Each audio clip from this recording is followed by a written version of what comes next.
It's getting close to the holiday season, Thanksgiving, Christmas. Sometimes I just get a pit in my stomach when I think about the extra costs that holidays bring. Christmas is a big thing in our family. We do more eating out, going to family gatherings, bringing food to neighbors, and all of that adds up along with the gifts. We usually don't think about cooking extra things during this holiday season and how much it adds up. For our Christmas Eve, it's become a tradition that we have prime rib. Well, normally we don't have prime rib. The cost of the prime rib is lots more expensive and takes a lot of our food budget. And so these are things we need to think about. I'm Anna Schremmer, and I'm from the Phillips Brooks Extension District. I'm the Family Consumer Science Agent. What can we do if we have all these extra holiday expenses coming and we haven't planned for it? For this first year, it would work best to do a little bit of cutting back, finding different ways to do things. The first thing is to make a holiday budget. And we can start with what is maybe the most important for your family, because every family is a little different. The first thing, gifts. What gifts are you going to give? Who are you going to give them to? Make a list of the names for the gifts. Which ones will get gifts? Which ones are you going to purchase or are you going to make? We have a chart that you can pick up at the extension office of holiday spending. And you have the name of the person, what gift options maybe that they want, the favorite colors you have, the sizes that they have, the amount of money that you can spend on them, and also then eventually the price you actually paid so that you can plan a little better for the next year. Consider decorations. What are you going to use? Are you going to go out and buy brand new ones, or are you going to use the ones you've had before? Decorations are usually the cheapest after the holidays, so you can maybe put that in your budget with I'll buy the newer and updated decorations after Christmas for this year. Travel. Travel was big in our family. I have a sister that lives in Alexandria, Virginia, and her husband is from the state of Washington. So for them to travel every year to both places, they could not afford. So every other year they would usually come to Kansas, and then the next year they would go to Washington. The travel, that's how they did the travel for their family. I was a little luckier. All of our relatives were in the state of Kansas. So, but still traveling, the expense of your gas, the expense of having to stop, and normally you need snacks and drinks and things, so traveling is expensive. You need to plan for that. Cards. A lot of people like to give cards at Christmas time. Sometimes those cards can be rather expensive along with the stamps to mail them, and not to say the amount of time it takes. People have opted for e-cards, or maybe not sending cards at Christmas time and sending Valentine's Day or Easter cards or 4th of July. So there's different options you can do if the cards aren't available or fit into your budget during this time. When you make your list, I've touched on this a little bit, but when you make your list, you need to think about who is the most important and what other gifts you have besides just your family. We always have a Schremmer Christmas exchange, and we limit it to $20 to $25, so I have to put that in my budget. We also have the Hazen Christmas. So that's a little different. We don't do exchange, we just sort of give everybody a gift because there's a lot fewer of us.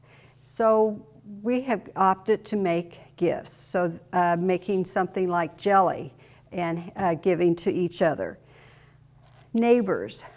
One of the things my mother always did, and I have continued with our family, and my kids still come home to do this, is we get together and we make popcorn cakes and then take it to all of our neighbors and friends that we have. Organizations. Different organizations may have a gift exchange.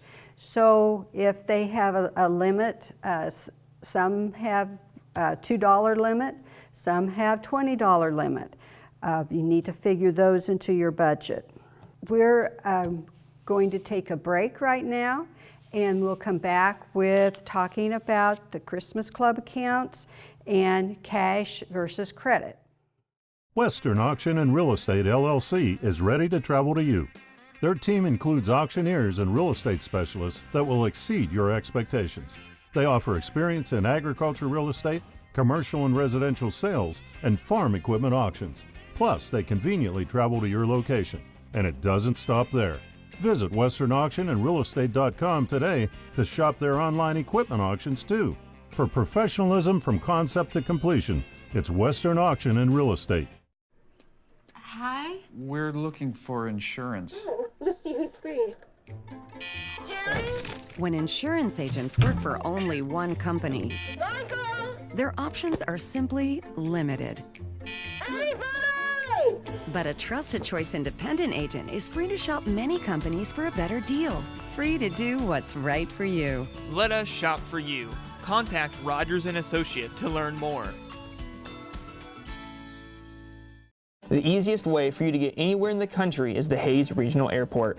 Twice daily flights between Hayes and Denver means you are only 45 minutes from over 100 direct flights to get you to your destination as quick as possible. Service from SkyWest has completely changed the flight experience out of Hayes thanks to their 50-passenger jets that include complimentary beverages and an in-flight restroom. With free parking and short security lines, there has never been a better time to use the Hayes Regional Airport. The next time you travel, check Hayes first at flyhays.com to see the time and money you could save. What a girl wants in her home kitchen. Ease of use, flexibility, fun, the latest kitchen design, Frigidaire Professional Real Stainless Steel for fewer finger smudges, a French door refrigerator, convection cooking, a quiet dishwasher. Have the staff at Genuine Appliance in Hayes demonstrate new Frigidaire Professional appliances to find what you want. Genuine Appliance at 1224 East 27th in Hayes. Everything a girl wants. We're back with saving for Christmas or for the holidays, and we're going to talk now about cash or credit, which is best for your budget. Things to consider about cash. It's a good idea so you don't go into debt over this Christmas holiday, is to just do cash. Take the amount of cash that you can safely spend out of your account, and then when it's gone, it's gone. Some people don't like doing that because they may end up buying something a little more expensive than they thought, so then it cuts back on somebody place else.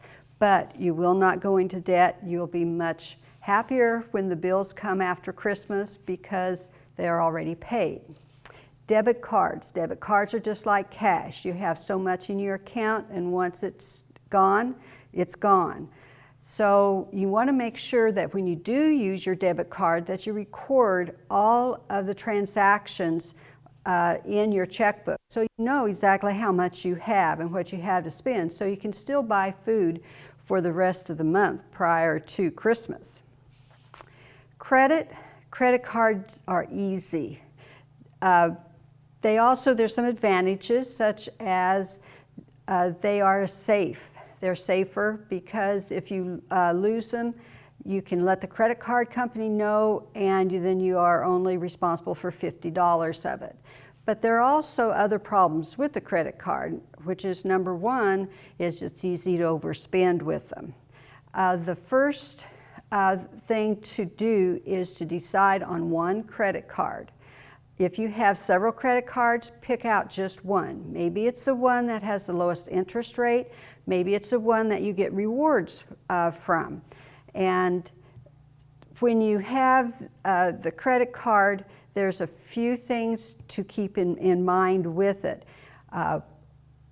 Christmas shopping, that's the time a lot of people come out and they're easily stolen. Your number's easily stolen if you don't take care of them and keep it where people can't get to.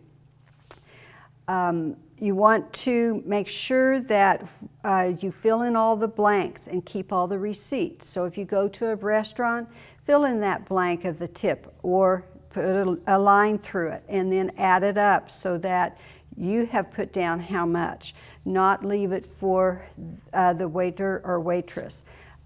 Make sure all blanks are filled in. And then make sure that they have given it back to you. Check and double check and put it in a safe place. Just don't stick it in your pocket, coat pocket, where it could fall out or somebody could walk by and easily take it out. You want to figure that you only want to charge what you can pay back in 1 or 2 months because your credit card interest is going to be much higher than what your loan would be from the bank. And again, I want to say, make sure you keep all receipts so you can go back to your statement and double check that that is the amount and that somebody has not added something to your bill. Also, when you use that credit card, ask yourself, would I buy this if I paid cash? And if you would not, then maybe you need to rethink that purchase. One of the things too, you want to think about shopping America or shopping in your hometown. There's a lot of things that you can do, get in your hometown that maybe you haven't thought about.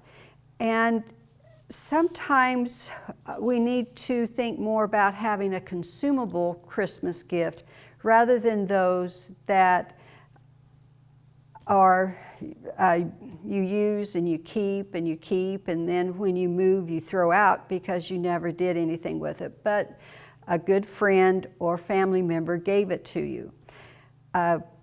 When I moved, I made a pact. I'm only going to buy and make consumable gifts because there was many things that I had to get rid of that people had given me that I never used.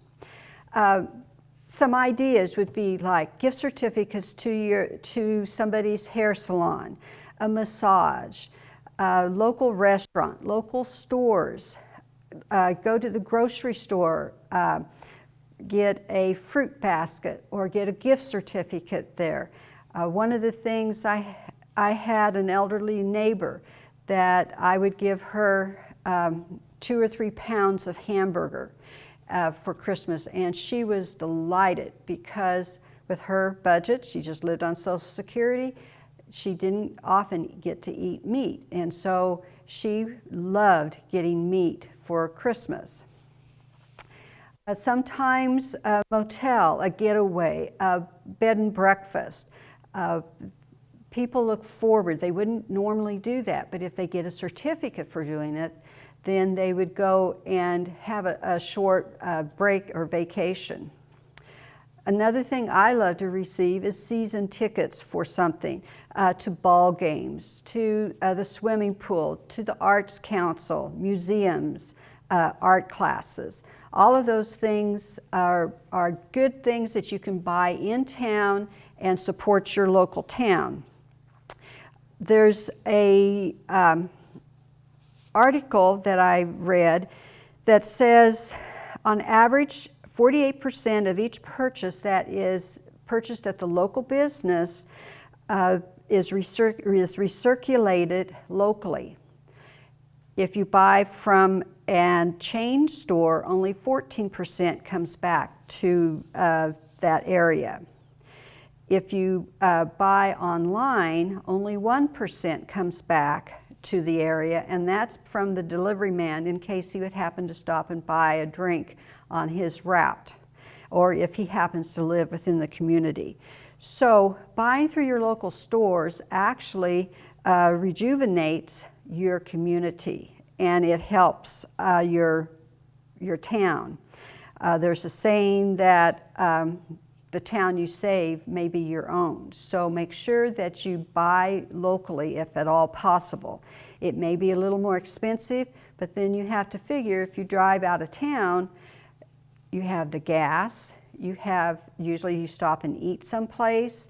So the expenses of traveling out of town to get cheaper products actually can end up being more expensive than if you'd found something in town.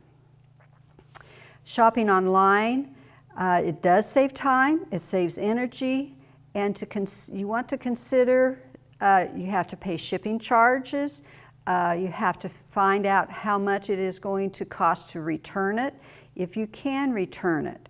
The time it takes to receive it, if you order it today, will it get here in time for Christmas? Can you use coupons? And if you use coupons, can you return and get the same price? So all of those things you need to consider when you buy online. And yes, it is convenient, and yes, you can many times do it late at night when you finally do get to sit down after your family has retired and the kids have gotten to bed. We're going to take a break again, and when we come back, we're going to talk about Black Friday. Make moving and storing your home or business easy with storage solutions of Hayes and Victoria. With 2 facilities, they can store anything from antiques to automobiles and everything in between. Interior units for items needing special care. Drive-up units of all sizes, perfect for home or business. And outside storage for trucks, boats, and RVs. As an authorized U-Haul dealer, they have everything for your next move, across town or across the country. Storage solutions of Hayes and Victoria, making moving and storing easy. All Faith Funeral Chapel and Smith Center will be here to assist you through a difficult time. Your loved ones will appreciate our large, up-to-date facility and fully furnished banquet hall. You can rest assured that we can provide an entire funeral or cremation package, including monuments at a price that are more affordable than other funeral homes. Plan ahead with All Faith Funeral Chapel. No matter where life takes you, we can meet you there at any location. Call 785-686-4120 or visit allfaithfuneralchapel.com. The Rusty Tractor in Kensington offers big city dining with a small town feel. The Rusty Tractor features hand-cut steaks, burgers, wraps, and more, all with generous portions and quality products. The Rusty Tractor is proud to serve the area farming communities and welcomes everyone. Come as you are in your boots and jeans. You'll be right at home. Open daily and conveniently located on Highway 36. For more information, find them on Facebook, or for a full menu, visit rustytractorkensington.com. Here in the Heartland, we make things homemade with precision and care. Robin Insurance is no different. Their family creates tailored plans to keep your family safe. They are a family-owned and operated agency that also offers commercial, farm, and crop insurance. With quick, fair claims, your matter will be held professionally and with excellent customer service. Robin Insurance, the corner post of insurance since 1936. See their ad in the Nex-Tech directory. We're back with holiday shopping and staying on a budget, and this time we're going to be talking about Black Friday shopping. That's one of the favorite things for many people to do, is to go Black Friday shopping. It's exciting, you get good deals, the stores have put all out to make the best deals for you. But you need to do your homework before you ever go. Most of the stores will put out flyers of their best bargains that they have for holiday shopping, and you need to read those. See what it is that from your list that everybody wanted will fit into the Black Friday flyers. Look through your local newspapers, go to the websites, do some research. Is it really a good deal, or are they just making it look like a good deal? Look at social media. Go to your coupon sites and see if there's actually a coupon with it too. So you know exactly what it is you want to buy, where it is you want to get it, and if it is a good deal. You want to evaluate, you want to not only, besides seeing if the price is good, you want to look at the reputation of the seller. Is it somebody that's going to stand behind their guarantees? Are they going to take returns? What price will they take returns with? Is it going to be a certain percent off because you bought it on Black Friday and then you're returning it after Christmas? Or is it going to be the same price as what you bought it before? So remember, you need to be sure to save your receipts in case you do have to return something from Black Friday. If you do the Cyber Monday, make sure that you figure in the shipping. A lot of times they will give you good shipping deals, maybe not charge for shipping at all, but you still need to figure in and find out what the shipping cost is going to be. Also, the taxes. Sometimes buying online or buying in a different town, they have higher taxes, and so will it really be a better deal with all of the extras added on? When you are researching for your right product, you want to go to the best and worst toy list and see if it is going to be a toy that is going to hold up. Is it going to be something that it's actually an inferior product and not exactly what it is that you're wanting? Look at the consumer reports, especially if you're buying a bigger ticket item, such as possibly a car for your teenager, and they have a great Black Friday deal. What about, is it a good car? Is it just one that they've had a lot of recalls on and problems with? In the long run, that's not going to be a good purchase after all. Look for triple plays. Some merchants will have a good sale price, and then they'll give you a % off and coupons, and then sometimes they'll even give you a cash back rebate. So look to see if you can find triple plays when you go Black Friday shopping. Also, the early bird sort of catches the worm with Black Friday. It's best to go early, plot your route, know what stores you want to hit, and look at the Thanksgiving night sales. Sometimes those will be better than Black Friday morning. Sometimes they won't. Check your return policy, keep a gift receipt, and then beware of warranty coverage fees.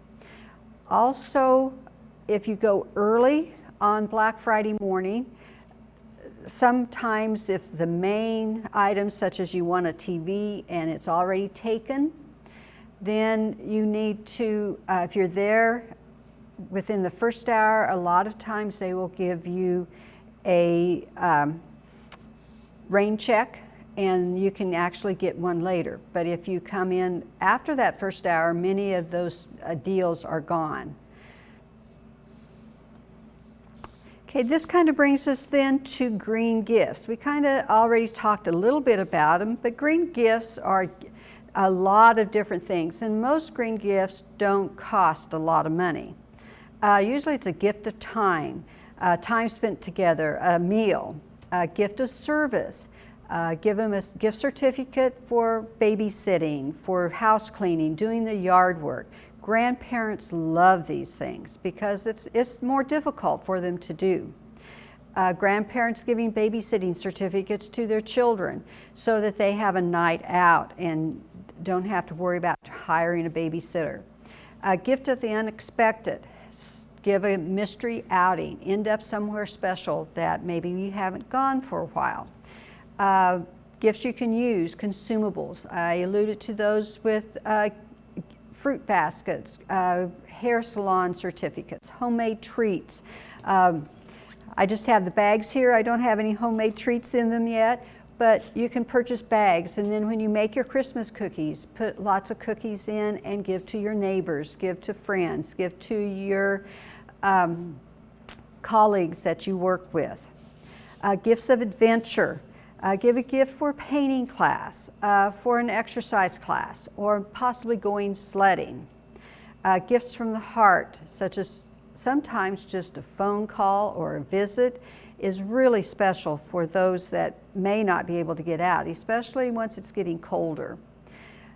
Family treasures. we like to do these now that my parents have gone. We give special photographs. We have special cookbooks. I gave my niece a cookbook that was Mom's cookbook. She had wanted it, and so for Christmas, I gave her Mom's cookbook, and you would have thought I'd given her $1 million. So sometimes heirlooms that need to be passed on can be passed on a little early. Okay, now some of the things I have here kind of shows the consumable items. If you do an art and craft type of thing, my daughter, she took an ag class, and from her horse's shoes, she made this little item that you can hang up on your wall. And then she also did candles with barbed wire in it that came from our farm. And so we set it out, and this is an excellent gift to give. Another one, K-State pot holder, really easy, not expensive. Somebody gave me some sandhill plums. I made sandhill plum jelly this year, and a lot of my relatives are going to be getting that. Then also frames. You can go to different places and buy cheap frames or find wood and make your own frame and then put something special in the middle of it. One of the things I have done for my children is make them a t-shirt quilt. And this is where I used all of their high school t-shirts and I put it together in a rag quilt, and they loved it. And it was really nice for me because I cleaned out their drawers. One of the things to remember is, okay, we've got through this Christmas, next Christmas let's save. So there's two ways that I like to do. You can either do a Christmas Club account, or you can try the 52 weeks of saving for Christmas or the holidays. And it's where you start with $52 one week, the next week you do $51, and all the way down until you've gone through 52 weeks, and that week is $1, and you'll end up with $1,378. Or you can do the Christmas 26 week, where it does the same thing, only you add money, $1 each week. So either one is excellent. Start a Christmas Club account, decide how much you want to save each week, and then you'll have money for the next holiday. Hopefully this will give you some ideas so that you won't be stressed out during the holidays, and we'll end up with having the type of Christmas that you desire. This is Anna Schremmer from Phillips Ricks Extension District.